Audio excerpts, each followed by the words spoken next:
Well, Clay, I really appreciate you taking the time out of your day and to come onto this new little adventure that I have going on here. My pleasure.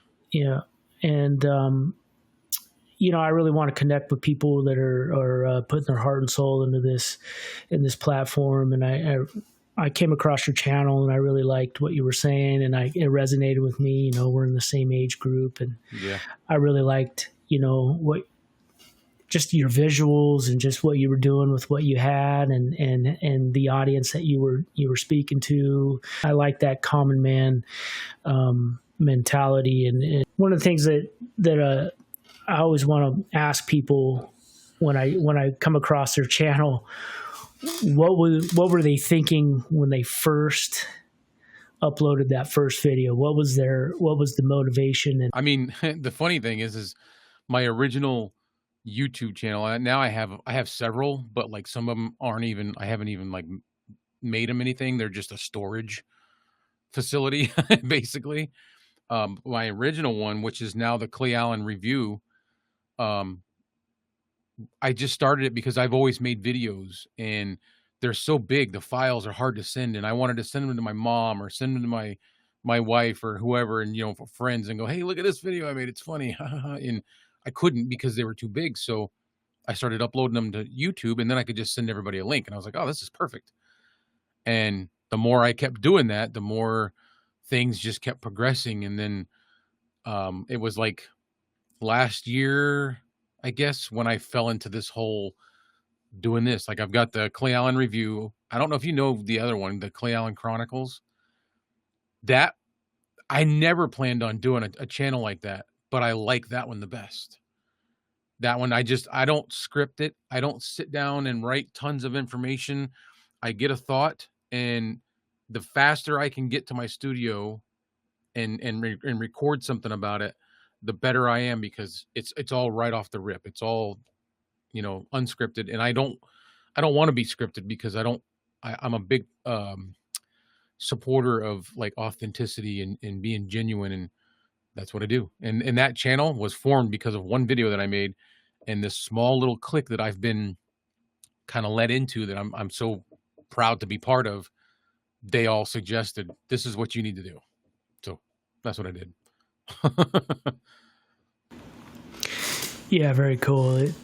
And I really do. Yeah, I like the Clay Allen Chronicles a lot. It seems like it's a good mix. Do you plan on keeping both the channels up and going, or are you just going to focus on one? No, I'm going to keep them both up as long as I can. The Clay Allen Chronicles, like I said, it's the one channel that I've had since like probably, I don't know, 2009, 2010 maybe. And I don't plan on letting it go. But as far as like working on making it bigger, that would only happen if I see it. I see a need for it. You know what I mean? I'm going to keep doing it, but until I can't do it anymore. Once it becomes overwhelming to try to handle two channels, then I'll probably just I'll have to choose. I'll have to pick one. Kind of gives you the ability to be creative, and kind of gives you a different outlet, and yeah. may not have to keep a quota of uploads or anything like that. That's kind of how I feel like what I'm doing with these alternative channels that I have. But. Yeah. Well, that was the thing, is putting the feelers out there. I know I do all of this because I enjoy it. I really, truly just enjoy it. I got addicted to listening to myself talking on mics, and I'm not trying to be conceited. It just sounds cool to me. Yeah. Mm-hmm. But obviously we as guys in our age bracket venturing into this stuff, obviously we want it to kind of bring in some sort of income, so that this is what we do to ride out our days. You know what I mean? I'm not going to deny that, because that's exactly what I want.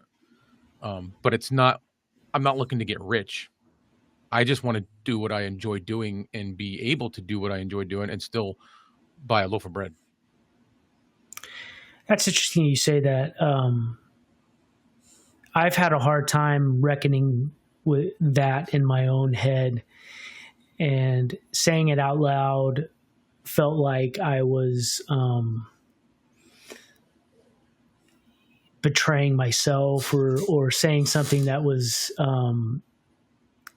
dirty, Yeah. you Yeah. know, in a way, or just outlandish. But I've come to the idea that this is the fact. I do want to make this into something, and what I don't know or how, I'm still figuring it out. But I do want to make this into a situation where I can monetize it and make a living out of it, Hmm.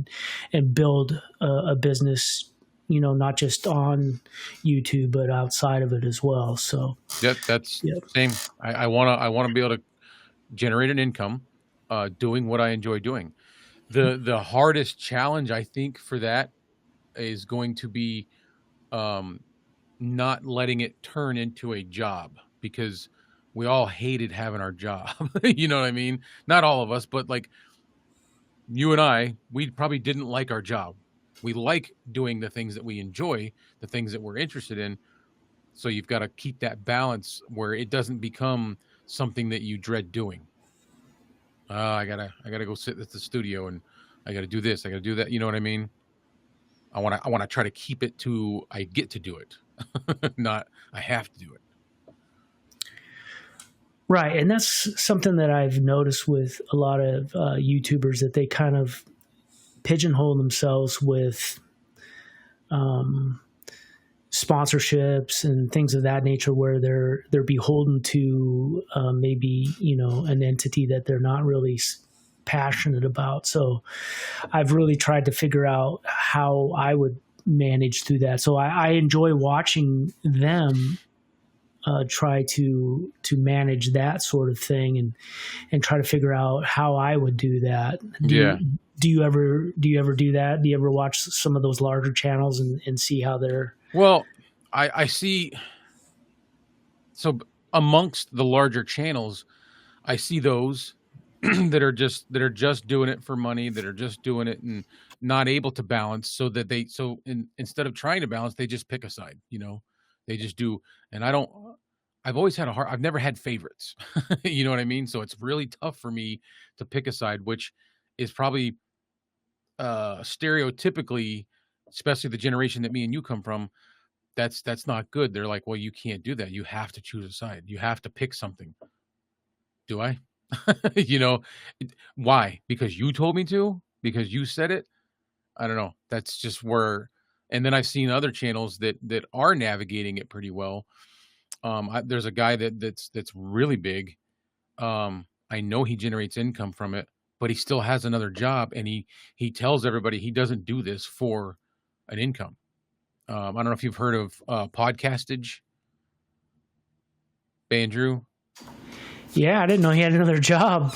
I'm pretty sure he does. and Wow. he's got like 300,000 followers.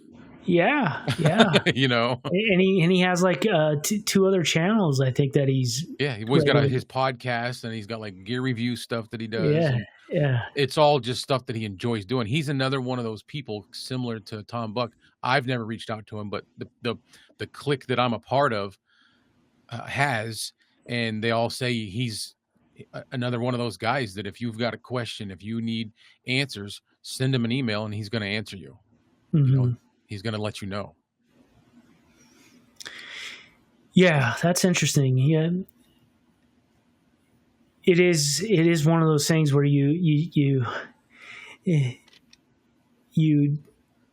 you wonder how the other half live on that side, and how they manage a large audience like that. Um, Feels and then almost seems overwhelming. yeah, it really does. Yeah. It's true though. I mean, there is a company on the technical, like, well, whatever you want to call it, that makes microphones, and they're a budget microphone. They make gaming. They're geared towards gamers. Fine, Yeah. Hmm. or Fine. It's apparently pronounced Fine. Yeah. Um, they are not like that. They actually, I work with them now. I've only done one thing for them so far, but they're like, yeah, next month, they're waiting for something new.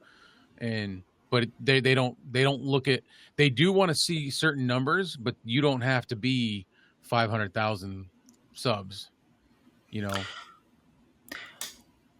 It's kind of like, to me, that's a good business because if you're trying to get the common man, if a guy's got 1,000 to 10,000 subscribers and he's talking about gear that is going to be relatable to somebody who's first starting out, you're Yeah, the perfect person to talk about it. Hey, I've been using this, and this has gotten me by, and I really like exactly. it. I don't need this $800,000 microphone that this guy that gets these has these sponsorship Yeah, and gets these microphones for free that none of us can afford. I mean, it just makes more sense that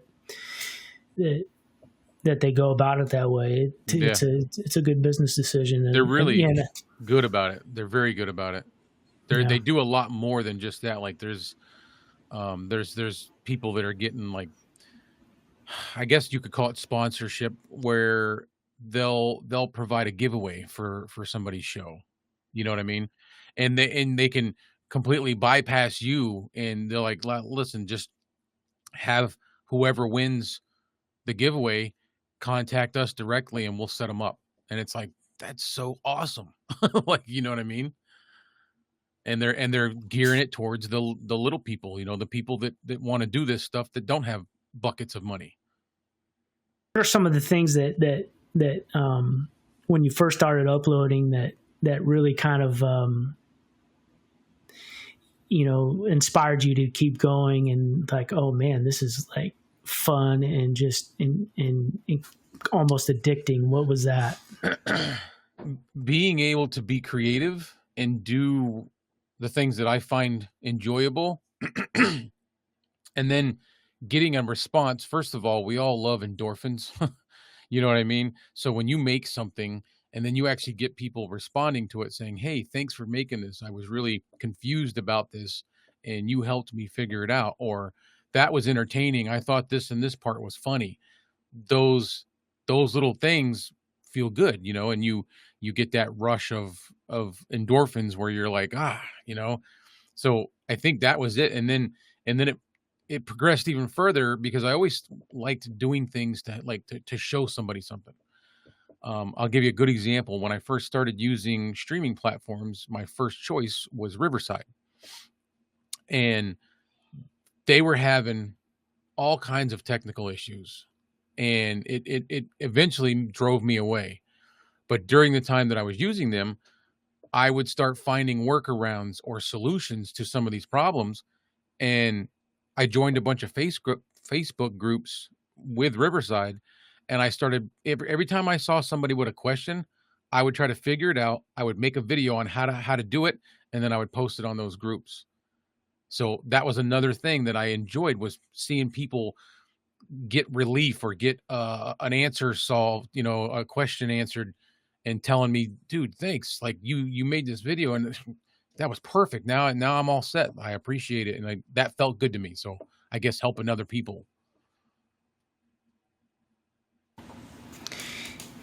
Yeah, that's awesome. I'm kind of the same way, in a sense that when I started, it was some of the questions that I wanted answered weren't being asked in the realm that I was most interested in, and that was the pivotal moment for me. Was, okay, I'm going to do this, and these are the questions that I'm going to ask.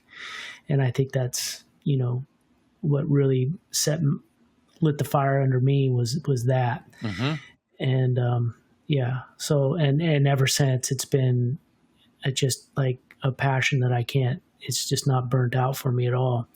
Um, how do you stay motivated and push through some of the because I've gone through it. There was a time, a couple of years ago, where I didn't do anything for almost 4 months. It pretty much almost ruined my channel. But how do you push through that? How do you stay motivated in those times? It's um I did the same thing with my original channel. The Clay Allen Review used to just be whatever my name, just my name, Clay. I actually am, my Allen is my middle name. I just do that because I don't want to blast my last name all over the place, But I did that with that. I made one video. I had 180 subscribers. I made one video. It was like a vlog about my stepdaughter getting she had to get 5 teeth pulled out in one procedure, and I did like a vlog style video on that, and that video exploded in like a month, and I went from 180 subscribers in a month's time to all right around 900 and change. And before you knew it, by the time 2 months had passed, I was above 1,000 subscribers. The problem is it was all 9-year-old little girls, and they're all looking for a video about getting your teeth pulled because maybe they had to do it and they were scared and they wanted to. So I was like, I can't sustain this. I can't keep making videos about 9-year-old little girls getting their teeth pulled. You know what I mean? So I ended up with 1,000 subscribers that were all little kids. So I stopped making those videos because that's not what I was interested in doing, and went back to like kind of doing reviews here and there and this and that. And the channel is still that big, but my audience, I don't think they're watching, like the videos that I'm making now. Because they're all like 14, 15, 16 years old now, and they could care less about this gray-haired guy talking about a new camera that he bought. Well, so with that channel, I basically hid every single video that was not a review. And I've gained, since I started doing reviews and more like not, I don't want to say professional because I don't consider myself a professional, but more thoroughly doing a review video.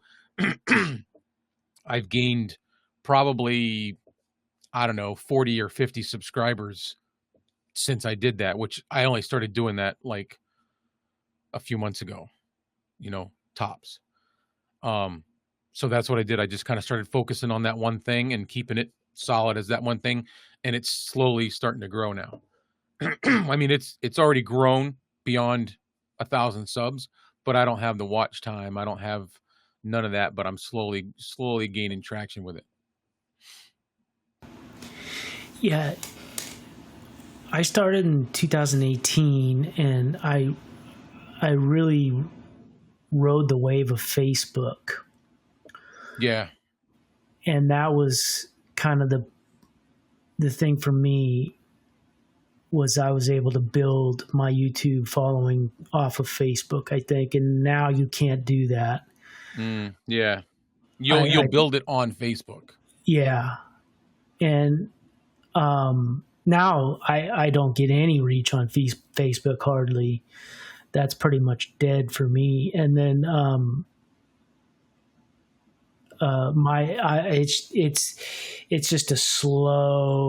it's just really a slow growth for me, and views have actually gone down for me. And I don't know if it's after the 4 months that I took off, or was it, just the new algorithm and YouTube, and just, during the pandemic, more people got onto YouTube and started doing their own thing. And I don't know what the deal is. It's definitely a lot harder to grow and get that that targeted audience that we're all trying to look for.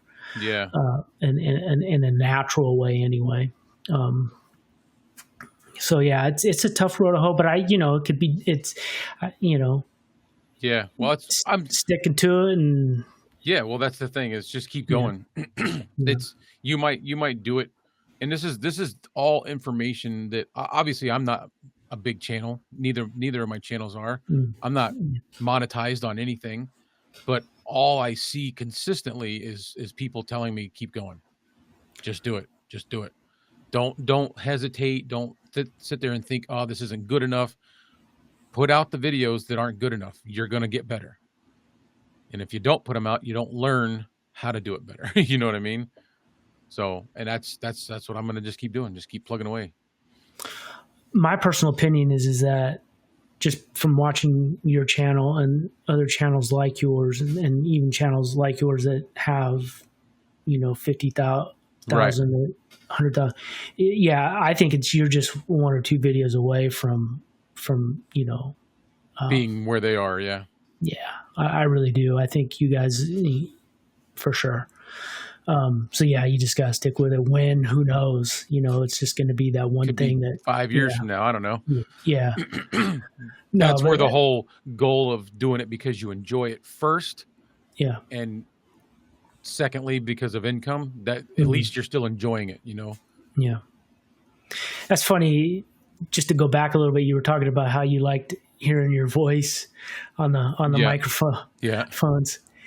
I like listening to people's voices on the microphones. I really enjoy watching microphone reviews. Especially with a good set of headphones. Yes. These are just for the look. Uh-huh. To me, they don't work as good as like these. I got these Bear Dynamics. Oh, okay. They're $180, but I found them on Facebook Marketplace for the lady was selling them for $80, and I said, "Will you take 50?" And she's like, "Yeah." So, Yeah. and they're perfect. There's nothing wrong with them, One of my hobbies, much to my wife's chagrins, are in-ear monitors. I don't know if you heard of them. Yeah. Yeah, this is what I'm wearing right now. Yeah. These things are absolutely, for me, they're absolutely phenomenal. I listen, talk about reviews. Last night at work, I listened to probably like 30 IM reviews On those. Yeah. So, and it's fun to watch those too, because talk about small channels that are actually, with those, the same thing with Fine is a lot of those channels, smaller channels. I don't know if they necessarily get sponsors, but they definitely get the product. Yes. So that helps. Like that's why I reached out. I reached out to Fine, and at first they were like, thanks for asking, but not right now. You need to make some more videos or whatever. And I was like, oh, okay. Yeah. And they weren't rude about it. It literally took me maybe 2 months after that. I sent them another thing, and I acted as though I had never emailed them before, Yeah. And they said, well, let me. It was a guy named Bruce. I don't even think it's his real name, but no, because they're from the Philippines. And he said, let me, take a look at your channels and I'll get back to you. And like the next day he was like, yeah, like, this is great. We would love to send you something. You talk a lot about us and blah, blah, blah. And I was like, yes, I do. I'm very passionate about liking your company and your products for the dollar, and yeah, so it was, I don't know, felt good. I've only done the one thing with them, but that's a way that we can make more content without having to, like, I don't have endless pockets, like, right. Yeah. And exactly. And to me, just from the outside looking in, it just takes one or two of those types of relationships to kind of get the ball rolling to building more relationships with folks, or building a bigger one where you're getting bigger offers and stuff. But yeah, I really enjoy watching people review this equipment, and especially equipment that they believe in, and yeah, in the PD100, I've listened to probably a dozen reviews on that, and I really like the sound of the microphone. And it was cheap, $40, to get this sound. I'd never remember the number, but what's that one that we were talking about before, the K9 6DD or whatever it is? K669D. Yeah, the one that I have. It's $40. It came with my the SC3. Oh, really? Yeah, like a bundle. I got the bundle. Yeah. That's what's over here. This is the K669D right here. Yeah, that's awesome. Yeah, but I actually have. Well, I had two of them, just because I wanted one set up in one spot and one set up in another, And then when I started getting more, I sent one to my son because he's doing his own thing with like TikTok. Oh, cool. He does fantasy football team builder stuff, Oh, good for him. Good for him. Yeah. and he's got a bigger following than I do, and he just started like 3 months ago. That's TikTok for you. Yeah, it's huge, but he's younger. You know, he's in that Yeah. bracket. Short Yeah. form is the way, and this and that, and Yeah. I just can't get it out of my head that I don't want to promote short form. I want to promote long form. That's what I enjoy. You know. Yeah, I agree with you. I just commented on a video from a guy that is starting a new channel, kind of a YouTube growth channel. Him and his son, and he had a little questionnaire, and I said, you know, for my channel, I think shorts would be the worst thing ever. I want people that are going to engage into my long form interviews because, you know, that's what you're doing it for. Yeah, the people that are going to watch my shorts are not going to watch my interviews, and it's just going to tank my channel if I start doing that. And I think the same thing with reviews. And, you know, if we had 100,000, 200,000 subscribers and we did one short a week, then maybe, you know, what do we have to lose? Right. Right. But I think I do make them. I don't make them as often as I should because of that, but I do make them. Yeah. I have, and I got a couple of them had traction where I think I got up to 4,000 or 5,000 views, but I just felt like I hit them or deleted them. Yeah, I know exactly what you mean. Yeah, because it just wasn't my thing, and I quit doing them. I started a couple of alternative channels that I haven't done anything with, and I thought, well, maybe I'll start just posting all the shorts there. Yeah. So, yeah, I don't know. The short form thing, like you said, is not for me. It's a big debate. Age. Yeah. Me and Mike Newman are always talking about that. Mike Newman, yeah. Yeah. He can't. He's on the fence with it too. He's been making more shorts lately, but he's doing it very reluctantly. You know, he's like, this isn't what I want to promote. I don't want to promote 30-second video. You know, if that 30-second video pulls people into my channel to watch my long form, then yes.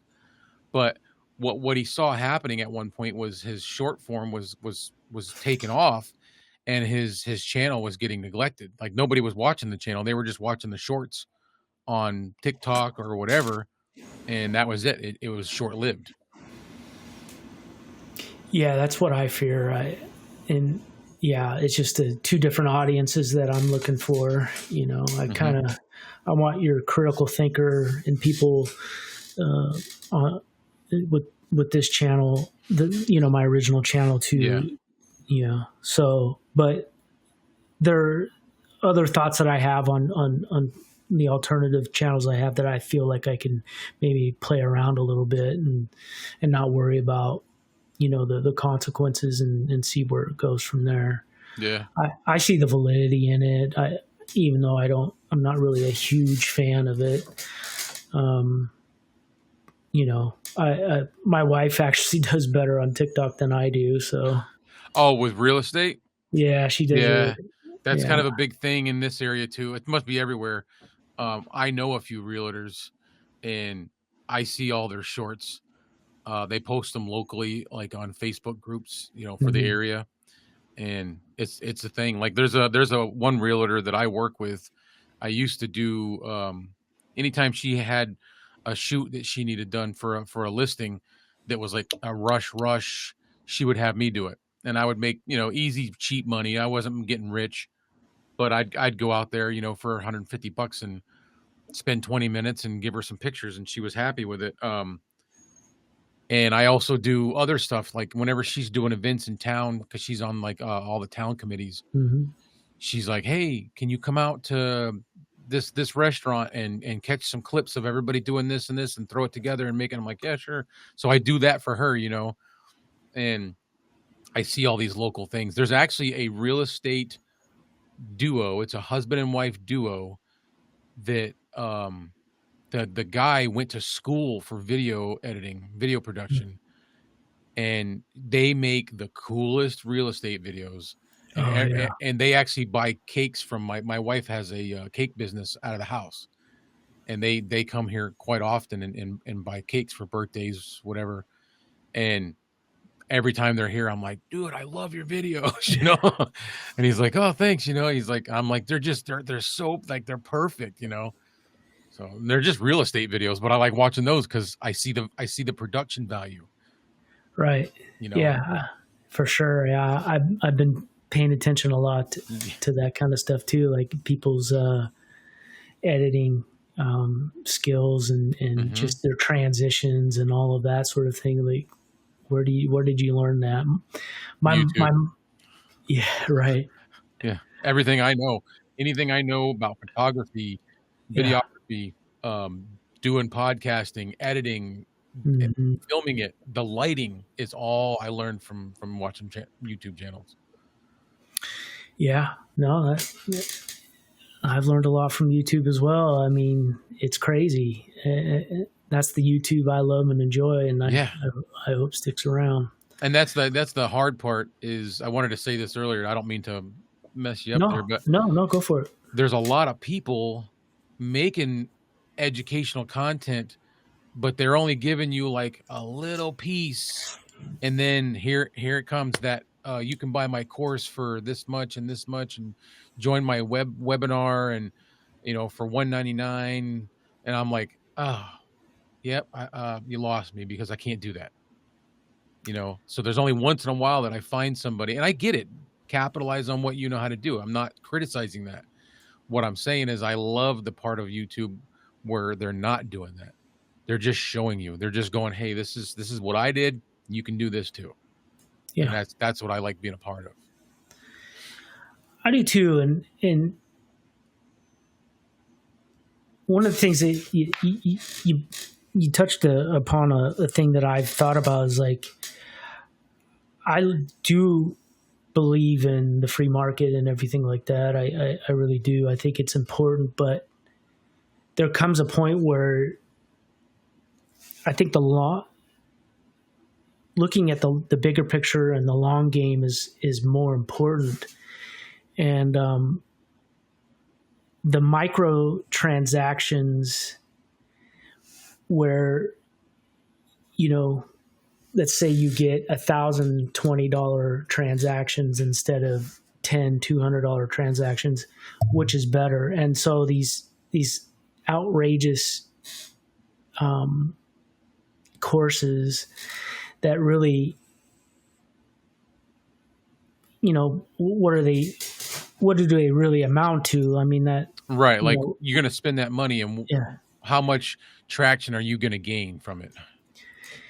exactly. And I feel, yeah. So if you got something to sell, why not put on a webinar for $20 on Patreon or something like Yeah. that, or Zoom or whatever, and you could reach just as many people and probably make just as much money. And I think you'd reach more people. I do too. You'd put way more exposure on yourself Yeah. and end up still making the same money. You're like, because you'd have more people watching because more people are going to go, oh, $20. Yep. Less are going to go, well, I can't really swing 175 or 149 or Yep. whatever, you know, $99. It's a little, you know, there's a lot of stuff that I don't do with my whole production and what I do because I can't justify the cost, Right. you know. Better microphones. I would love to have a better microphone. I want a Loughton, what is it? The Loughton LS208. Love to have that microphone. It's 600 and something dollars. Nope, I'm not buying that right now. You know, I don't make enough money to justify the cost. Yeah. No, I agree with you. You know, I'm the same way with like IEMs. Yeah, I see these $800 IEMs. I'm like, oh, please let me, you know, someday. I would love to hear those. Yeah. I just want to get my hands on one but I can't, There's no way. I mean, I could do it, but how would I justify that to my wife? And Yeah, no, like it's the same. You can afford it, but yeah, it would. you did what? You Yeah, know, and then on what? something happens to one of the vehicles, or then Yeah. you're like, yeah, Yeah. yeah. So she's a lot more responsible than I am. They all are. They all are. Yeah, We're gonna go to the grave as boys. yeah. I think unfortunately you're right. Yeah, That's why I'm glad I've got a wife, because I'm like, if I didn't have her, I'd be a mess. Like I'd just be a mess. There's no other way of putting it. yeah, yeah. Well, when my wife, when we first got together, I was living in a converted bed and breakfast that the owner turned into an apartment, and it was just 4 single guys living there. It was nice. It was cool. It was like you're living in a mansion. But she walked into my room, and all she saw were empty pizza boxes and me living out of suitcases. Oh She yeah. was like, "Oh my god, this guy! I don't know if I can." She So I she think, obviously is one of those types that I'm gonna fix this. yeah, that's what she did. She rescued me, is what Yeah. she's. Yeah, yeah. Yeah. They see So us and they're like they subliminally are drooling because they're like, challenge accepted. yeah. You know? Meanwhile, you and I would run for the hills if we saw that. We were Yeah, like, we're like, I can barely keep myself dressed. yeah, can't handle this. Yeah, Nope. That's yeah. funny. Yeah. So one of the things that I guess, since I was a little older when I started, that Yeah. was a little easier to handle, but I could have seen if I was a younger would have been a little more difficult. But how do you handle like criticism and stuff like that, and some rejection? That I'm still learning in that area. I haven't yet seen a lot of negative criticism. Um, and I hate saying that, man. Knock on wood. I really hate saying that. I'm just telling you the truth. I haven't seen a lot of it yet. Um, but I have seen some stuff either on my videos or on videos that I've done with, say, Kevin or Mike, that are questionable, and then we just talk amongst each other about it, and I believe everybody has a right to their opinion. Everybody has a right to go on there and say whatever they want, be respectable. But the criticism, it's hard for me to tell you that answer that correctly, but it does bother you. But you have to look at it. I In every other aspect of my life, I've learned to accept things. That saying, the it's a prayer. I can't remember the name of it. I'm not super religious, so I can't remember the name of it, but it's basically saying, grant me the strength to change the things that I can, the wisdom to acknowledge the things that I can't, and I'm messing it up, but you know what I'm talking about. yeah, I've heard the saying. I So can't remember exactly. Yeah, when it comes to big life decisions, accidents, deaths, um, anything, I've learned to accept things, not settle, accept. If there's something that's going to happen to me that I can't do anything about it, there's no point in getting all negative about it, because it's going to happen whether I like it or not. The only thing that I have control over is how I choose to react. You know what I mean? So I think that makes it a lot easier to take criticism. yeah. It is. It is kind of a. I learned the lesson quickly. Like, I stepped into it a couple of times, and then I was like, well, because the dog world is it's crazy. I mean, Yeah. what was that show, The Tiger King, or what is Oh it? yeah. Well, you're getting a little closer to that in the dog world, believe Oh me, wow. in some regards. So, um, I stepped in it a few times, and so I was like, okay, I just need to start taking a step back and not responding. And if it gets to the point where it's too negative, just delete and block. You know what I That's it. mean? Move on. And Yeah. and you just can't make everybody happy all the time, and it's okay. Yeah. But yeah.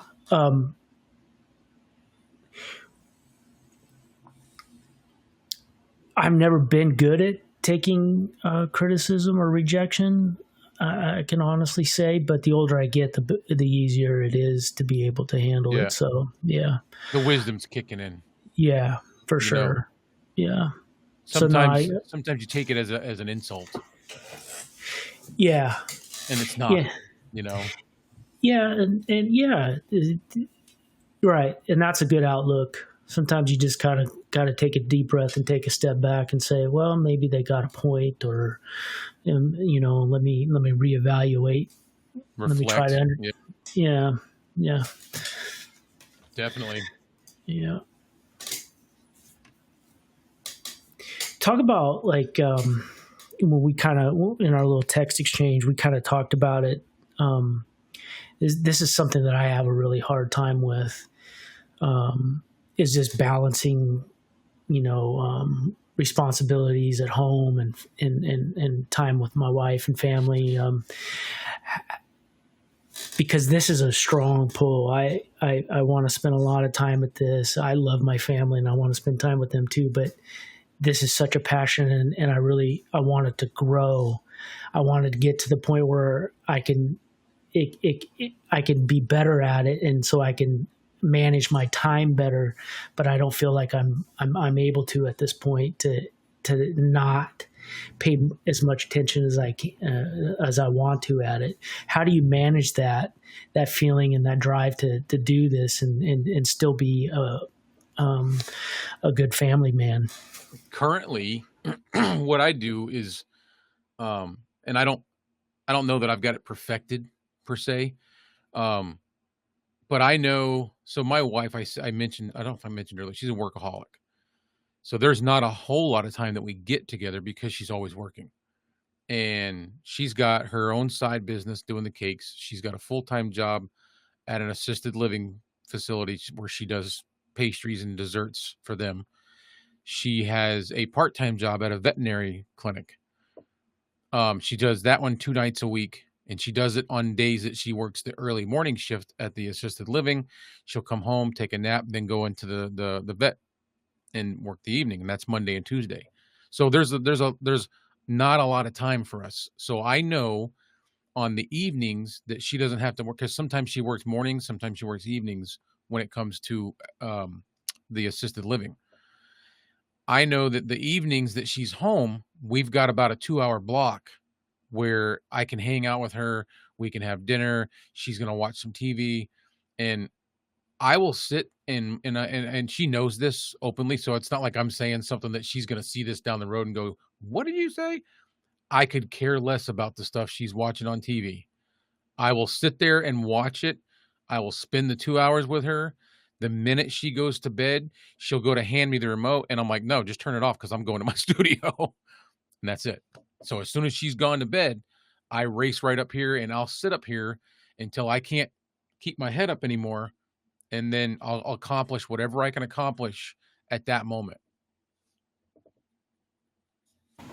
Yeah, for sure. I'm pretty much the same way. I've I do a lot of, like, when she's watching her TV, I do a lot of research. That's my time to do research. If she's engrossed in TV or she's like zoning out, because she can sometimes Decompressing for the day. Yeah. yeah. Yeah. So I give her space, and if we're done BSing with each other, and it's just quiet time, and she's watching her crappy reality TV. Yeah. Crappy. Yeah. Oh God, it's just Real Housewives. I can't handle 90 it. Day Fiance. Yeah, On Patrol Live. yeah. So I do a lot of research, and then I'm like, and I'm like, Yeah. one eye there. But yeah, I try to stay as present as possible. Like you, I just, yeah. Yeah. Sounds a lot like me. Yeah. Yeah. As soon as she goes to bed, the TV goes off. I don't think I've watched uh, a television show in 2-3 years. I do. See, I'm an avid I love movies and good TV shows. Theatrical, not so much the reality shows. I'll watch those with her. But the problem is I love this better. And I'll spend as much time in doing this as I can. And when I turn those TV shows on is when I'm going to sleep. When you decided to take the leap and you're in this new adventure, this beginning stages, what was that if you don't have to go into depths, but what was that like talking to your wife about it and um because of the situation that I landed in, it was a lot easier because yeah, she had a little more at ease feeling, knowing, right, okay, there's going to be something coming in. He's going to take a little bit of a hit, excuse me, but there's going to be something coming in because she's such a workaholic. That means the world to her, knowing that I'm going to still have an income or I'm going to still have something to contribute.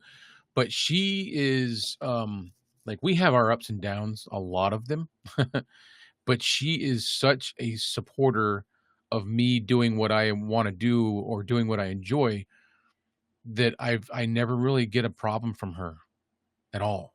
As long as I'm not just giving up all my responsibilities, she supports it 150%. No matter what it is, she'll tell me, I want you to chase your dream. Like I offered to her since uh last week was my first week at home. I said, I can do all your errands for you if you want. I can go because she has a lot of times she's got to go into the next state to a major a bakery supply place to get like doughs that she doesn't have or something she can't get a hold of or boxes. And I'm like, I'll do all that for you. You just give me a list, tell me what to do. And she's like, no, I want you to focus on your dream. So that's where I'm at. yeah, that's so important. That video that you did about talking a little bit about your divorce and what that Yeah. was like. That's what That started that channel. that hit home to me. I went through a divorce as well, and I don't think people realize how traumatic of a situation that is No. for a man, and it's not something that we guys like to talk about, but even if it was our decision, you know what I mean. So, um, but one of the things that coming from that situation is that you realize there is no perfect relationship, and that you're not going to get that fairy tale, you know. No. And so usually that woman that's best for you is going to be that one that's going to be slightly difficult, and that's my wife. You know what I mean? Yeah, same. Yep, same. She's got my back 1000%. She is like you, kind of what you described, and so that very tough to deal with. She's holds my feet to the fire on other things, but she will back me up to the end of the earth on Yeah. other things that are most important to me. So yeah, I think that's so important, and young people don't really get that perfection does not come in relationships and marriages. And that's something one of my because I've got 3 grown kids, and one of my my daughter, my older daughter, she goes back and forth with relationships. They and all I see is everybody gives up early, gives up easy. They don't want to put in any effort. They if there's one little hiccup in the road, it's over. Let's just give up. No, you keep doing that, you're always going to be with somebody new. You're never going to have home. You're never going to have that person that's going to be there. The whole love thing, true love with a relationship is when somebody loves you even when they don't want to. You know what I mean? And they're not going to see that because they're always giving up on stuff. And I hate that. Yeah, I agree. What are some of the things that outside things that keep you inspired on stuff? Is it just by connecting with other creators, or or just watching the platform itself, or other things on the outside that keep you inspired? I get a lot of inspiration from YouTube. I get a lot of inspiration as far as like my gear review channel.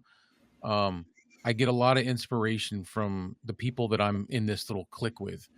When it comes to the Chronicles, that just is, it's really just my thoughts and how I see it kind of stuff. Like, I don't want to sound opinionated. I want to sound as neutral as possible because that's how I've always viewed myself.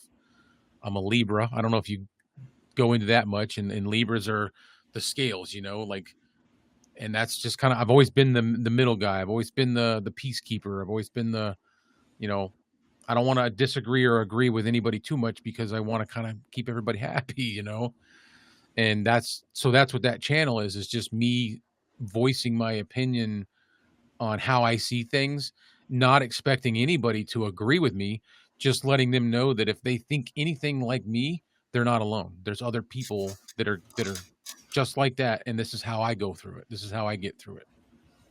Yeah.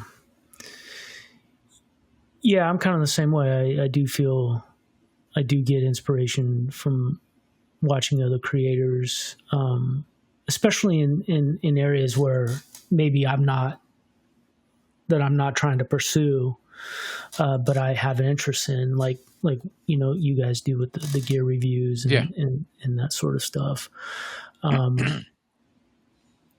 Because I just find the ability to do that kind of stuff, I really value the creative process to that, and it inspires me to be a little more cognizant of the technical side of this, and inspire me to step up my game on that level. And I'm doing that in small steps incrementally. And you can do it cheap. You don't have to go full bore. And, like, I've got moving blankets from Harbor Freight. I've got cheap acoustic panels that any professional would probably tell me you're wasting your money with them, but it's working for me. Am I recording voiceovers for, big dollar contracts? No, but I'm getting accomplished what I want to do for a lower price. See, that's the thing that I think what I really like about what you guys are doing. And I think I, as a viewer, as a fan, I want to keep encouraging you to do, because there is so much value in that. Because what I see with YouTube is that everybody let's talk about cell phones or whatever. Everybody wants to be MKHBD or whatever his name is. MKBHD, yeah. Yeah. I don't watch his stuff at all because I don't value. I can't resonate with the guy, right? I'll watch the guy that I can resonate with, and that I know he's your level, on my level, right? And and speaking to me as a person.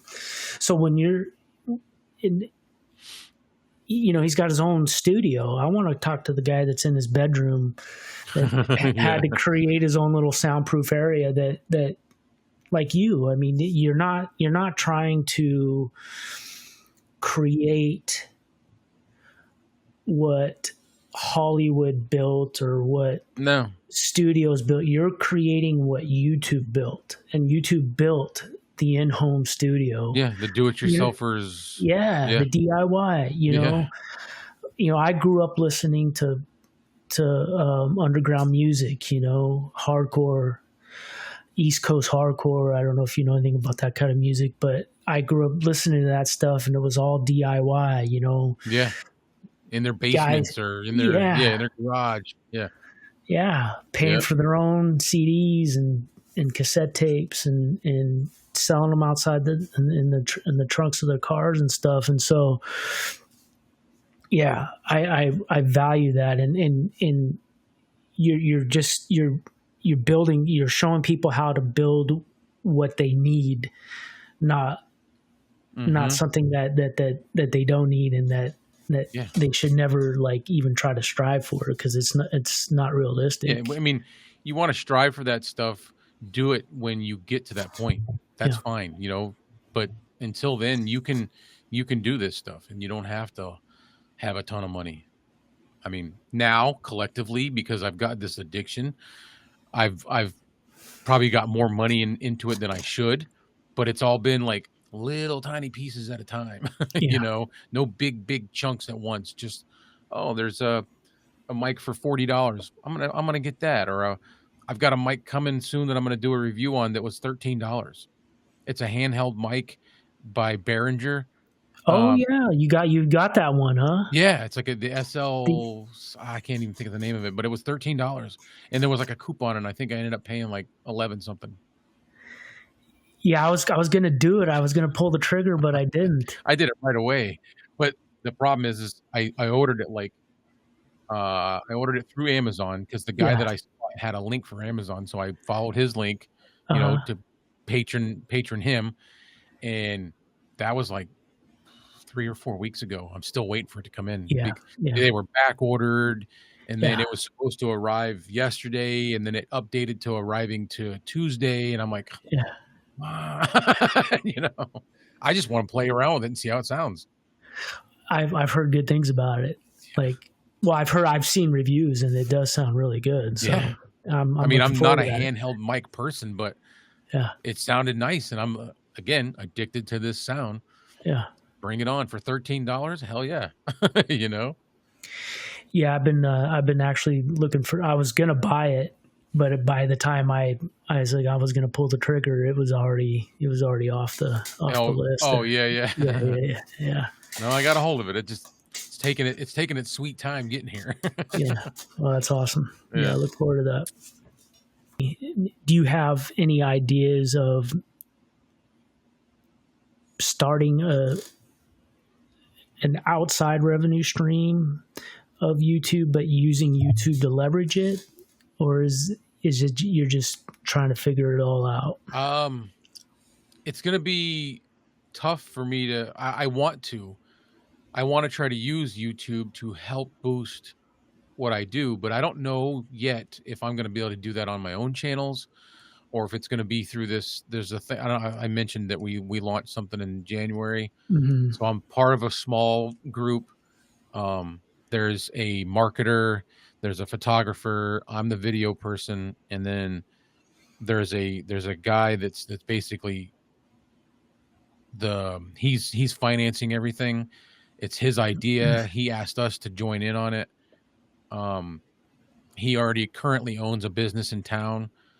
And the idea for this is to bring other creators, local creators, funnel them all into this channel on YouTube and push it out towards everybody in the community to showcase local content creators.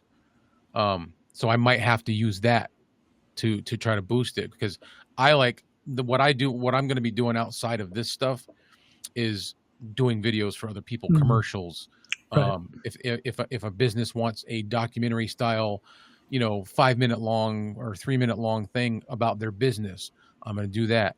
And then I'll work with other people on projects like, little low budget films or something. I don't have all kinds of equipment, but I want to get to that point.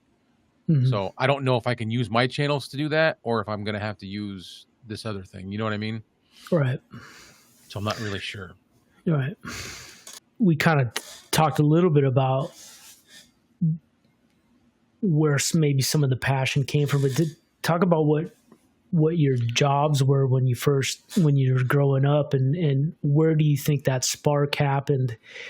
What were some of the things, some of the crappy jobs you had, and what were you doing for years? Like you said, you were a truck driver, and then what were you doing prior to making this decision to try your hand at what you're doing now? So I had given up truck driving about 3 or 4 years ago. And the only reason I became a truck driver is because I became a dad at a young age. Um, didn't come from a family of money and didn't see college happening. At least not until I was an adult and could do it on my own or something. So the only way I saw that I could make a good wage was if I become a truck driver.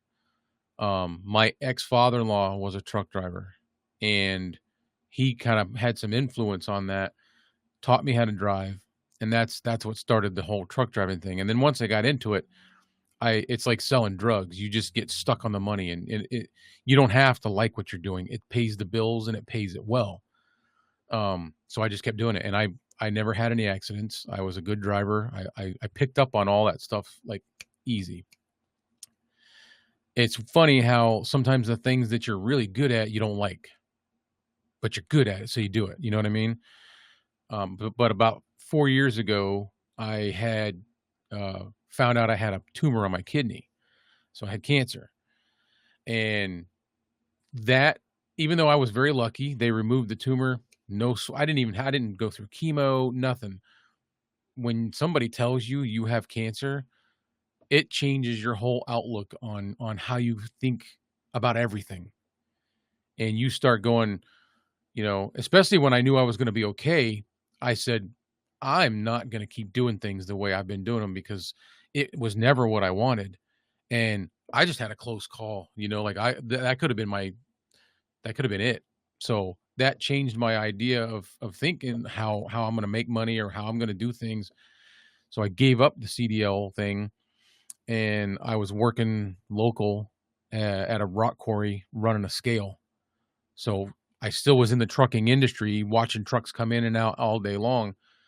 And then the job that I just left was a friend of mine, and he had contacted me. I had been at the quarry for a couple of years and said, "Hey, I've got a business I started up. I'd like you to come work for me," and he offered me double what I was making at the quarry. And who could say no to making double what your income is? So I jumped on that, and that was the recycling industry. And I kind of took over, like not took over. I started a shipping and receiving thing that was slow at first, and then it just kept growing and growing and growing. And eventually it was enough that was what I ended up doing full time, was loading, unloading trucks and dealing with brokers selling um, plastics and anything recyclable we would get from customers, and either we would charge them to pick them up, or they would just say, "Hey, listen, we got to get rid of this stuff. Can you come pick it up? We won't even charge you for, whatever." So we would get it for free. And then we would find buyers, typically overseas, to buy truckloads of different, materials. And that's what we were doing. Yeah, that's a really interesting story, because isn't it weird that those sorts of events in your life really kind of just, your whole world view changes? Like, it's Yeah. like you Yep. things that you felt like were important no longer become important, that you really see the bigger Mhm. picture. That's Yeah. what set me on this path of doing this stuff, because once I started getting into it and enjoying it, I was like, yeah, I just need to keep, you know, I need to try. And if I sink, I already know how to pull myself out of that. I already have enough skills. I've developed skills in this world, like this, content creation. If I really wanted to and I don't get my way, I can apply for a job with people editing videos for for people for YouTube. I saw there was a job several months ago. I paid like 70,000 a year, which isn't a lot, but it's enough to pay the bills, and it was editing videos, and I'm like, I already do that. So,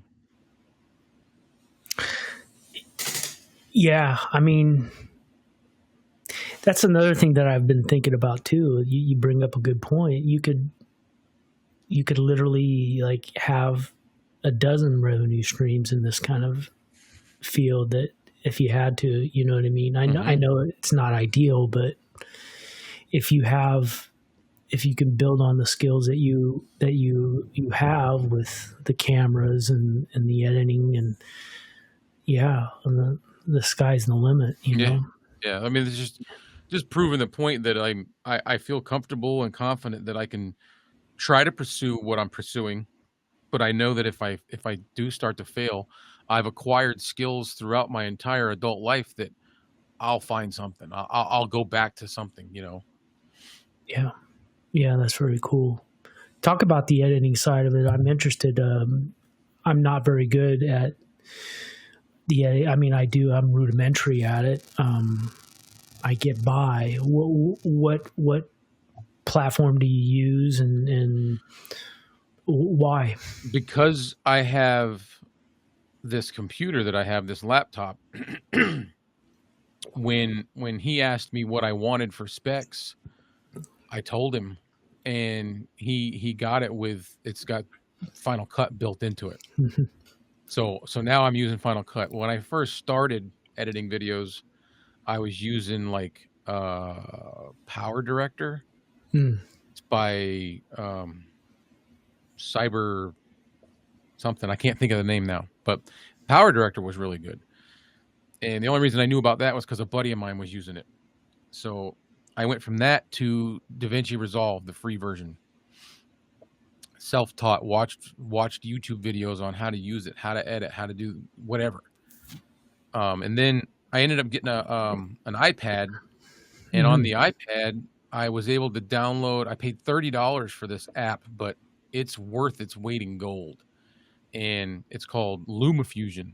And I used LumaFusion on my iPad to make some really cool stuff. I even made a couple of wedding videos that I filmed on this $30 app that I bought.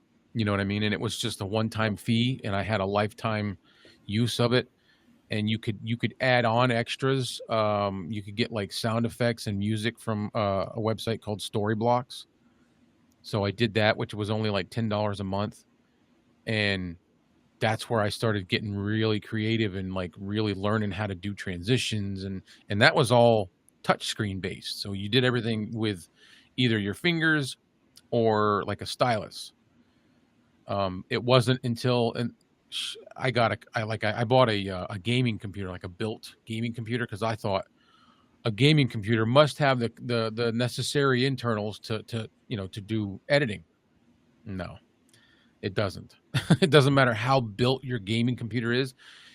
You have to have studio drivers. So I was having like a really hard time with that computer, and that's when I ended up getting this MacBook. And the MacBooks, this is the 2021, so it's the first one with the M1. When they came out with the M1 chip, this thing edits. I was doing. It was taking me at the time. I was doing photo shoots for people, like couples pictures, family photos. Short sessions would take me 3 hours, 4 hours to edit. When I started editing those same sessions on this, I went from 3 to 4 hours down to like 45 minutes. They're just fast, like they work.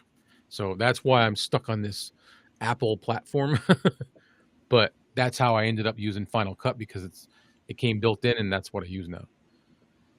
Yeah, it's funny you bring up Apple, because that's one of the questions I think I'm going to ask everybody, because I'm obsessed with also the computer side of things. Yeah. Is Apple or PC, and why?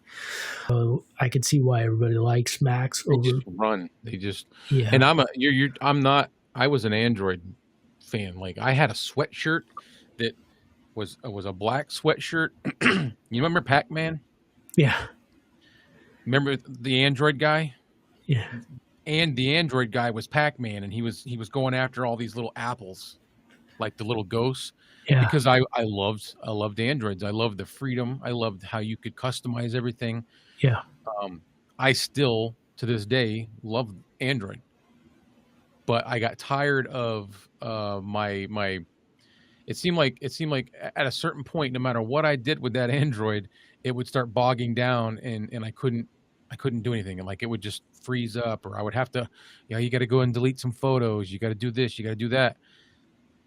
iPhones just process well. Their processors are just I don't know. I don't know how to put it, but that's why I'm stuck on Apple now. I still like Android, but Yeah, I'm the same way. I was in the beginning of smartphones. I was an Android person, and then my wife was like, "You have to get because of FaceTime, and you have to get an Apple." So I switched over. Um, yeah, and then you get into that, the Apple sphere, and you The can't get out of. ecosystem. Yeah. Yeah, it's just one of those things that just works, and Yeah. and then when I dabbled into Android, so I got the Samsung S9 tablet because I wanted to test it out. I had an older iPad that I traded. They had like a $500 trade in value, so I was like, I want to test this out. Because Samsung was supposed to be a good competitor. It's not an iPad. You know what I mean? No. And my iPad is like 7 years old. Hmm. It still runs perfect. My phone, I'm going to be upgrading in September when the 16 comes out. Uh huh. I've got the 13. Like the 14 came out, I didn't need it. The 15 came out, didn't need it. It's not until the third or fourth year with an iPhone that you start going, yeah, maybe I'll upgrade, but they just keep running. They just keep working.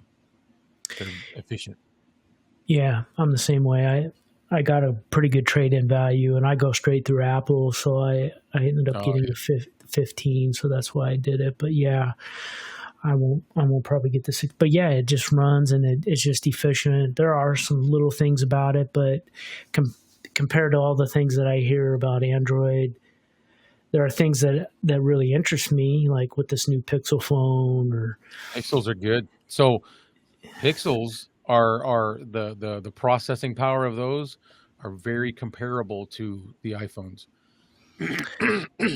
And I hear the continuity is it can run with a Mac a little easier than other Android Oh, devices. I don't know. So, I was looking at yeah, they just pair a little bit easier than say a Yeah. Samsung. Yeah, they're supposed to be really good. I've Yeah, never had one, but yeah. Well, I'm big into the AI thing. What's your thoughts on that? I've got mixed emotions about it. I pay for Chat GPT. Um, I've got Artlist that I use for all my sound and sound effects of songs, and I've got the Max subscription. My ex boss helped out with that, so I can download raw footage, drone footage, anything I need I can use, and it's got AI where I can put in the text and it'll do voiceovers for me if I want it to. I love technology. I love the idea of being able to make the things that we do a little easier, or make things a little more at our fingertips as far as attainable. I don't like the fact that I feel like it's going to be just like Terminator, or it's going to be just like Skynet. What was that in? Mhm. Was that in Total Recall or Terminator? I don't know. It's RoboCop. I don't Robo remember. Yeah, Yeah, like, yeah. it's just I feel like eventually it's gonna take over everything, but Hmm. what people don't see is that as AI is evolving and taking over stuff that, like, oh, it's taking jobs from people, other jobs are being created. Other things are happening that we can do. What we're doing right now, 15 years ago, this wasn't a thing for me and you. We Hmm. couldn't even fathom the idea of possibly making money online on YouTube or on whatever. So as progression happens with the technology, with the AI, like I said, all these other things start surfacing that become jobs that we're going to need to do. They're going to need people for. You know what I mean?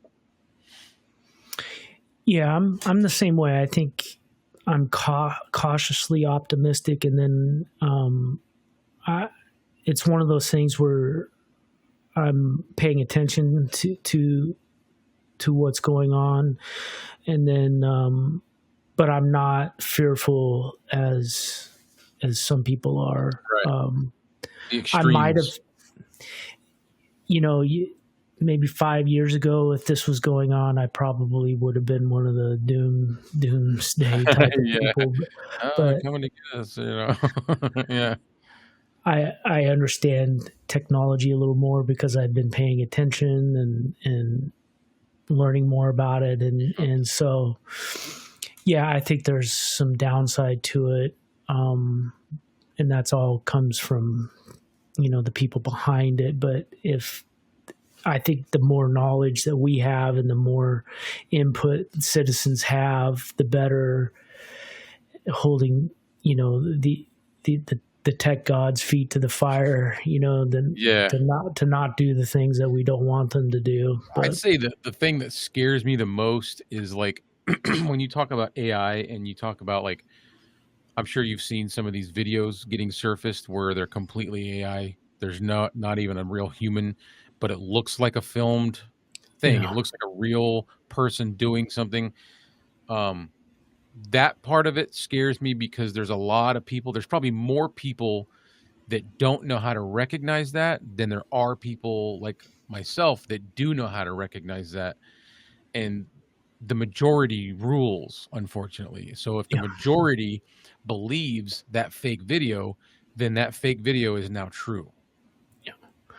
yeah. And political figures, whatever side you're on, they can get taken down or lifted up because of this, and it might not have anything to do with them. That scares me. Yeah, there's a lot of negativity there. Yeah, you can definitely see that happening. Um, where my cynicism comes in is that they've probably had this technology for 20 plus years and they've probably already been using it, and then we don't even know it. But one of the things that what has helped me is that I do things like Midjourney. I subscribe to Midjourney. I'm one of the weirdos that pays $30 a month for Midjourney. I don't even know what Midjourney is, so And educate Midjourney me. and Midjourney is the image creator. It's probably, to me, it's probably the best one. It's not the easiest to use, but it's the most consistent as far as image creation. For, like, making, like, pictures or graphics or Both pictures, yeah. You've heard of Leonardo AI? yes. It's better than Leonardo.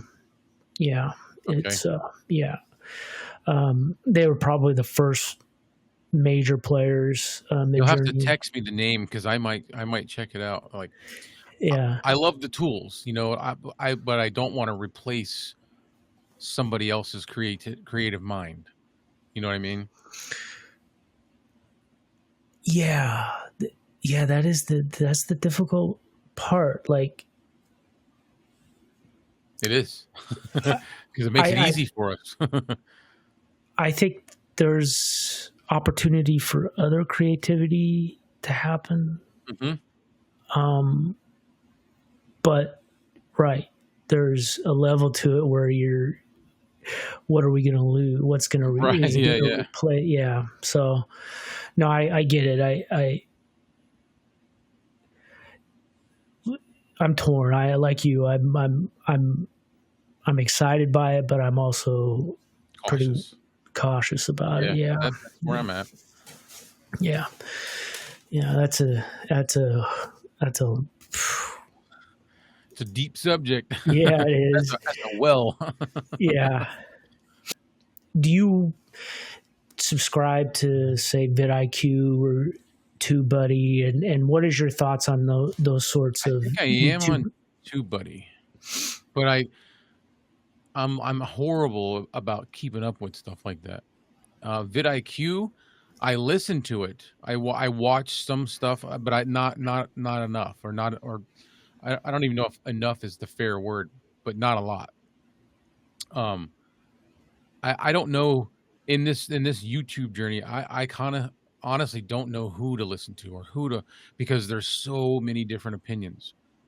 That's where the authenticity comes in with me, is because I won't whatever you see from me, there might be bits and pieces that I learned from something that I pulled into mine and kind of made it my own, but I won't really full on just listen to what everybody tells me. Like I'll bounce back and forth. I'm doing something, I'm going to change back.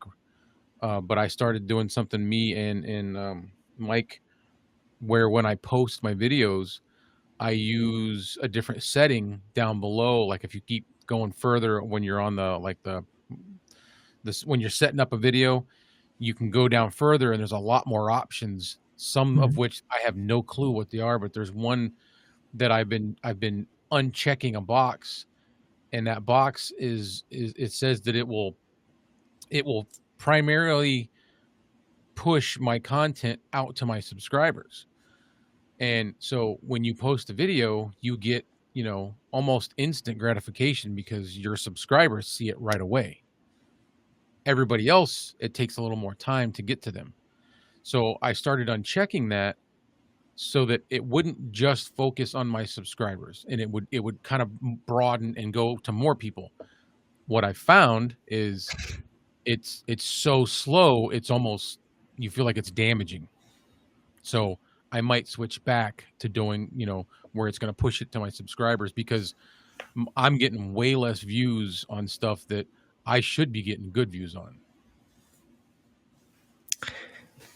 I did the same thing, Yeah. and it was a weak moment. I listened to a guru. A couple people were saying it, and this is probably the last time I will listen to a guru, by the way. Yeah. Yeah. Yeah. Yeah.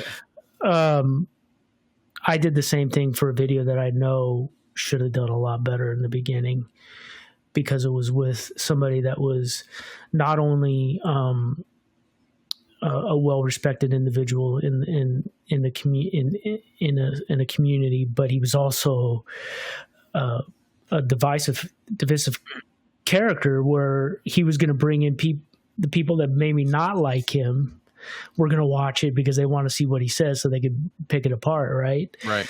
So I was like, yeah, I'm going to do that, and it tanked. Yeah. It tanked. That's what's happening with And mine. I was like, what in the heck? And it took a week before the numbers got to where it should have been that first day. Right. But see, that was the whole premise of it, was that it was slow growth but larger versus fast growth but smaller. So that's why I took the risk. And now I just don't like it. I'm like, nah, I'm going to go back to just doing things the way YouTube has it set up. I'll do it the way I've been doing it. And honestly, if I looked at the monetary factor of it, I make $100 a month, but that video right there should have made me like $100 just for that one video. yeah, I was like, what the hell, and it did jack diddly for me, and so just that alone, I won't do that. Like I'd rather make the sure bet than Right. a long shot. So Yeah. Well, that's what I'm going back to, starting this week with any of the, I've got 1, 2, like 3 or 4 videos, reviews that I need to do. Mm-hmm. And that's what I'm going to go right back to what I used to do, because it was me and Mike had seen this. We talked about it and we tried it, and he contacted me after about a week or two of me I did like 2 or 3 videos like that, and he's like, hey, I think you should switch back. And I was like, yeah, I was kind of thinking the same. And he goes, well, I've been watching, because he's a numbers, a little bit more, he's better at that aspect of it. And he's like, I've been paying attention. And he goes, and you've actually lost views since you started doing that. He goes, your views are down. He goes, and the videos that your views are down on are good videos. Like, he goes, you should have been up. Mm-hmm. So like, I think you need to switch back the other one. And I was like, yeah, me too. And it was actually him that brought it to my attention to switch it in the beginning. Not Hmm. not he wasn't the guru, quote unquote. No, He no, just no. saw it. He thought, let's try this. And he's like, I think I'm gonna do it. And I'm like, yeah, me too, and he's a little more established than I am. So it didn't affect him as much. Me, it like the couple videos that I did that way, they're still sitting around with crickets chirping. So Yeah, no. Yeah, I guess if I average more views, maybe I'd feel more comfortable. If I'm only getting 1,000 views a video or something, I'm, I don't. I'd rather get that 1,000 views a video than. yeah. See, I just want to get to the point where I can say what you just said. Only getting 1,000 views. Like, I would Yeah. love to only have 1,000 views on each video. I don't have that. I've only got a small handful of videos that are anywhere close to that. There's that one vlog from a long time ago, 7 years ago, that's got close to 300,000 views. That's it. Other than that, I've got like a couple old reviews that are 10, 15,000, 2,000, but all of my recent stuff, I'm only in the hundreds. I haven't really I haven't looked at your numbers. I just because I'm just You just watch, watch. yeah, yeah, Yeah, I'm looking at your content and saying you got a good, you're on a good stride. And well, I appreciate that, and that's what is keeping me going, is people saying stuff like you did. So Kevin, he did exactly what you're doing with me. That's how me and him ended up having our own live broadcast. He reached out to me and said he wanted to interview me because he's got a thing that's called Conversations with the Mod Squad, hmm and that's what we did. I went on the Mod Squad as a guest, and we hit it off. And the next thing you know, we're like, hey, you want to collaborate? You want to do a show together? Yeah, and that's where we're at now. We're every day texting with each other. It's just good morning, what's up, how's your day? I bought this. It just keeps developing. Now we're already talking about me going out to Texas to visit it. yeah, and that's the thing that what I'm trying to convey to people in the dog world is that you need that community. Yeah, You don't necessarily need to lose your identity and what you want in your own program, but having people to bounce ideas off and to very have helpful. inspiration with is so important. And that is exactly why I've started this. I'm not like the best individual to be the most inspirational, and definitely I'm using this for selfish reasons too. Is Boost you up, yeah. Yeah, because I really want to hear, and just being a curious person, and liking more of the interview based type of platform for my own, because it fits my personality. I just like hearing people's stories, and Yeah, so what makes them tick. yeah. So I do too. I don't know why I haven't tried this.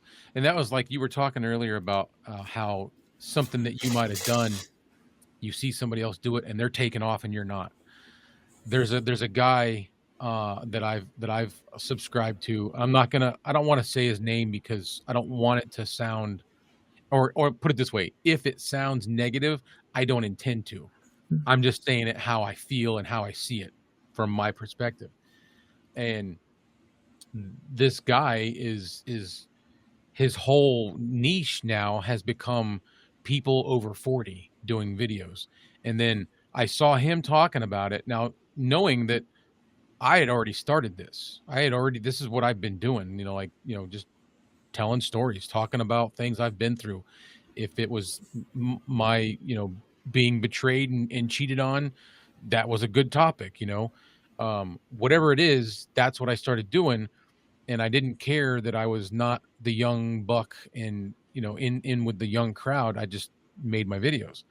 Well, this guy made a video, I want to say 2 months ago, that he entitled it, um, if you're over 40, or you should do this on YouTube if you're over 40. That one video, I looked back at his channel, and his videos prior to that one were like, you know, 2,000 views, 500 views, 600 views, 300 views, 1,500 views. That video is I think somewhere around 3 or 400,000 views, and every video he's done since then that he's kept to that same stigma of the over 40 thing, they're all 15,000, 20,000. Like, he's getting good views, and now he's like, he's already monetized, he's already doing courses, selling people, and I'm like, wow. And I'm not mad. It's not like I don't think he stole anything from me, but I'm thinking to myself, why didn't I think of that? Or why didn't I, whatever. Hmm. Yeah, it's well. There you go. There is a huge element of this is just pure luck, right? You Right. strike at the right time, and they'll Boom. Yeah. But then you've got to and be able to sustain it. And that's not easy. Like me and Kevin, we're already, he's asking me earlier, he's like, what do you want to talk about this, because we do it every Thursday. And the last 2 or 3 shows, we've already been like, I don't know. What do you want to talk about? Usually it's me that comes up with an idea, and we go with it. This week I just had nothing, and I was like, dude, I have no idea. I'm tapped out.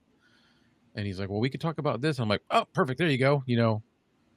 So it's nice. It's nice because we're truly a team when it comes to that. Like, if he's not thinking about it or can't think of something, I usually will. And if I can't, he is. But I just feel like we're already approaching that moment, or that mark where we're like, oh, what are we going to do next? But every week we come up with something, and it works. And we'll focus on it for like the first 10 minutes, 15 minutes, and then after that it's just open chat with the viewers. Yeah, one of the things that you talked about is, and I've heard you reference it a few times in some of your videos and your lives, is that you don't like going by a script, and I don't either. I can't No. stand it. No. I've done it a couple of times in my journey, and I was horrendous at it. Like, I'd rather, and that's why, like I said, I don't go live. Is I'd rather like take a moment and put my head down and think of a question, or think of how I want to approach the question that's in my head. And I don't care if it comes out a little goofy or I don't say it correctly, but I'd rather that than write a script, because it just loses It's less loses. personal, Yeah. and it shows, man. Like, Mhm. I did a review on a set of wireless lavalier mics, Mhm. Movo WMX1s, and it was fun. I did like a little skit where I was acting like 2 different people, and it was funny.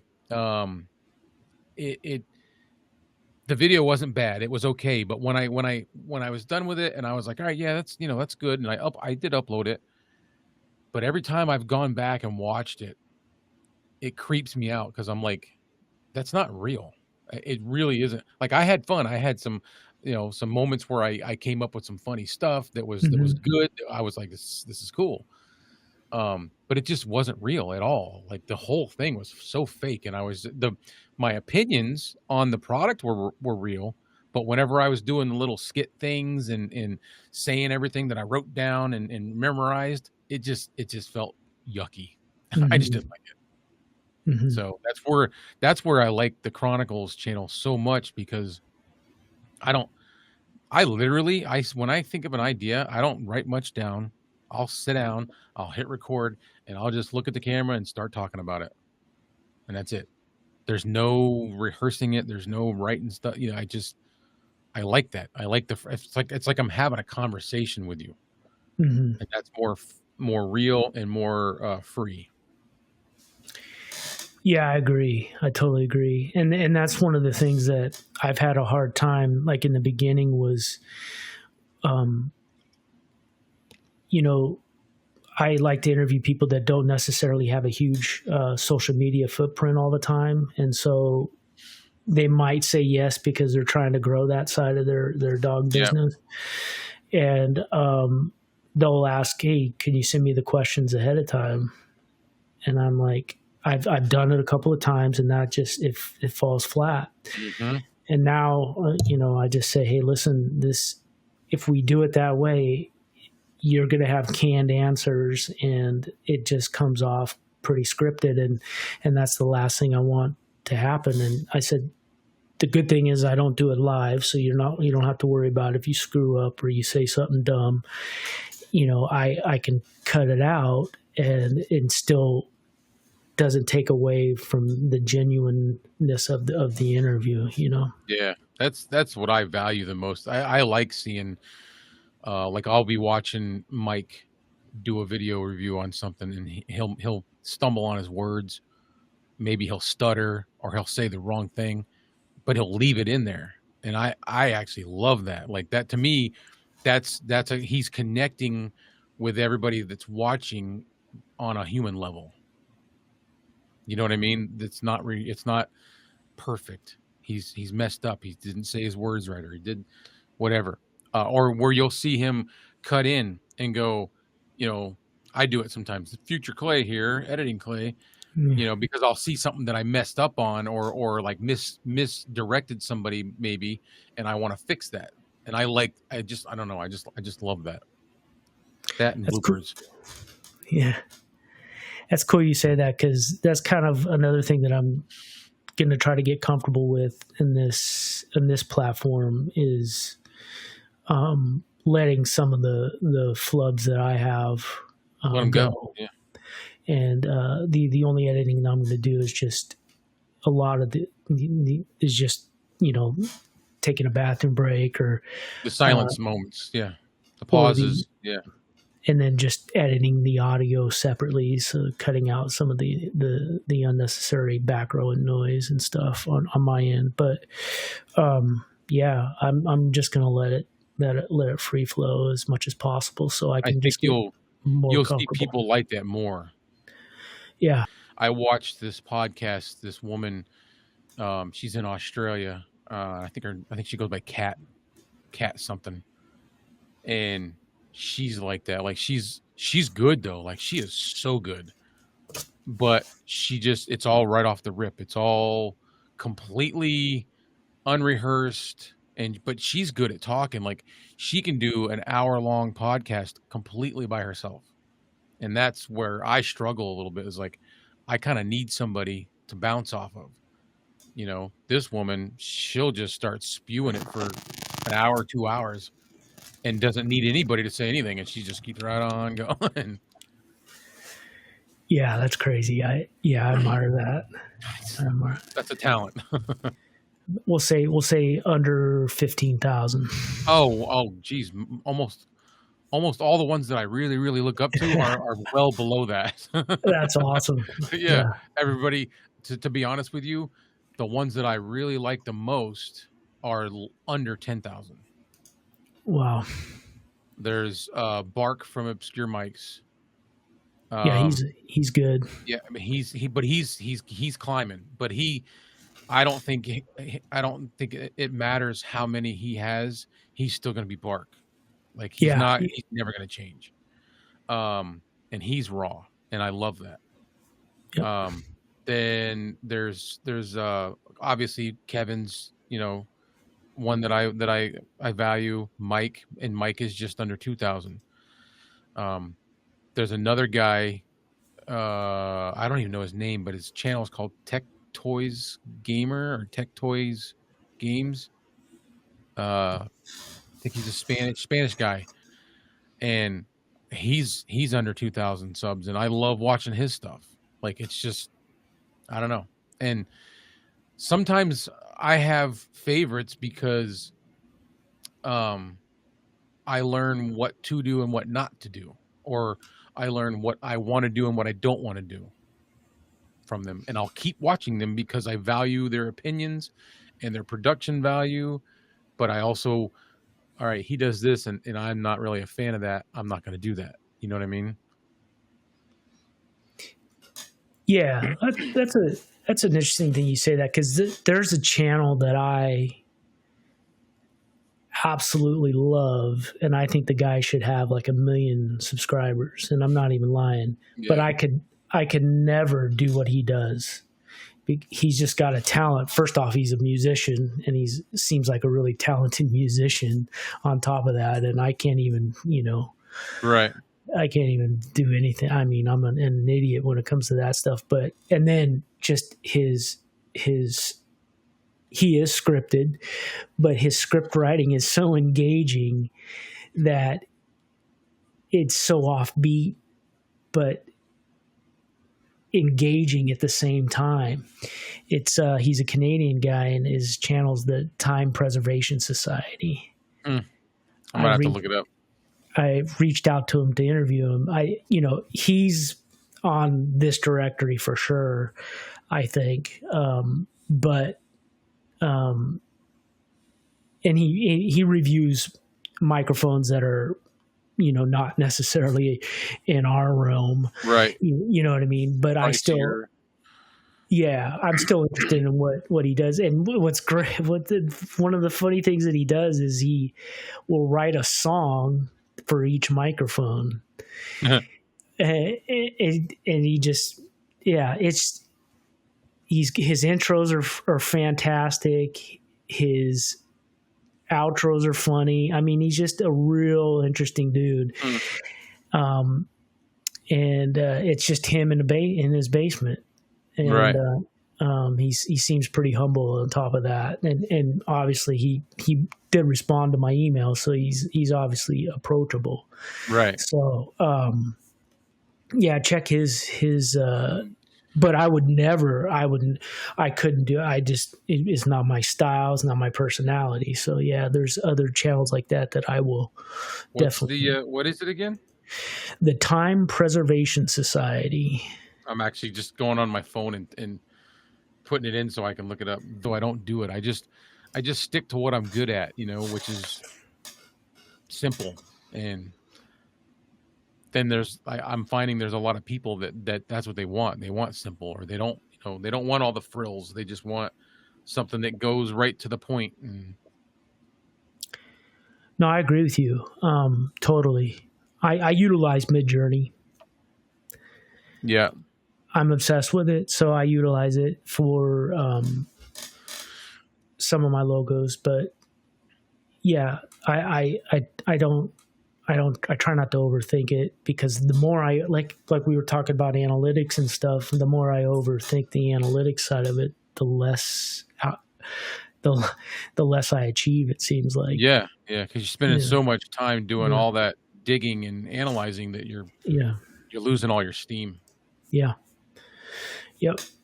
That's what I got my logos from, ChatGPT, or I've used whatever Kevin uses. I think Kevin uses only stuff that's free. He'll just keep doing whatever the free things are, and it works. I do have a connection for logos. I have one. If you ever seen on any of my videos, there's one that it just says Clay Allen, and it's got a microphone. Mm-hmm. That's an actual from a graphics designer, a local graphics designer. She made that for me. Oh, cool. She buys. We get my wife makes her a week worth of breakfast pastries every week, and she comes and swaps containers, and she did 2 logos, one for me and one for my wife, in exchange for a week's worth of breakfast pastries. So the part 2 eventually. So I don't want to take up all your time. No, that's fine. We'll leave it hanging here. We'll do a hard out. But one of the things I want to ask is to go ahead and repeat what your end game is for a microphone, and then I'll ask you other what your end game is for like your audio mixer and all that too. So you want to know what I want to have eventually. Yeah. I want to have two. I want to have a Loughton LS208. I want to have a Earthworks Ethos, and I would love to have the Rode Procast. Is it the Pro? The Rodecaster Pro, Rodecaster not the 2 Duo. Pro. I'd be Yeah. happy with the Duo. I would take the Duo, but I think the other one you can get more XLR inputs. I don't know. Yeah. Yeah. Mhm. I would like the ability to have that, but even the Duo. I looked at the Duo. I can't. That thing's $500-$600, Yeah. and Mike has one. Kevin now has one, and I'm like, and listening to Kevin, because he reluctantly has one because he's a Vocaster fan just like me, and he was having an audio issue and he thought that it was the Vocaster. So him and his wife decided that he would go get the Rodecaster Duo, and come to find out it was some other issue that he solved, but now doesn't want to get rid of the the Duo because it sounds good. Like, he has made Mike sound way better than me and him both have on the Vocaster with that Rodecaster Duo. So yeah, that would be my end game, is to have those two mics and that interface. And that brings up another question. Sorry. So the more mics that you review and the more mics you get time on, for me, it's harder to, like, I really have to like pay attention and watch videos more than once to really get the vibe of the microphone. So you're able to really tune in quicker now with that kind of thing. Yes. Yeah. I can pick up like this microphone. This is the Mayono PD100, and it sounds good with nothing. It sounds better to me with no processing than it does with any, like, in the Vocaster. You have the Vocaster, right? Yeah. Okay, so you know all the presets. This thing sounds better by itself than it does with any preset that's in there. Okay. You know, and I picked up on that right away, like instantly. As soon as you turned on enhancements, I was like, ooh, you know. And so most of the time I don't even use it. Like, I can show you right now. This is how it sounds, and I'm going to get a little closer. Raw. And this is radio. You can hear a difference, right? Yeah. To me, this is radio. This is the clean setting. This is the warm setting. And this is the bright setting. And this is everything turned back off. I don't know. To me, it sounds better with everything off. Yeah, it does, actually. Yeah, absolutely. Yeah. And that's the first microphone out of what I've got that is like that. Everything else, I have to have something on. Right. And I've got the Fine K669D, the K669C, which is a condenser, the K688. I have the Donner TD510, the retro mic. See that back there?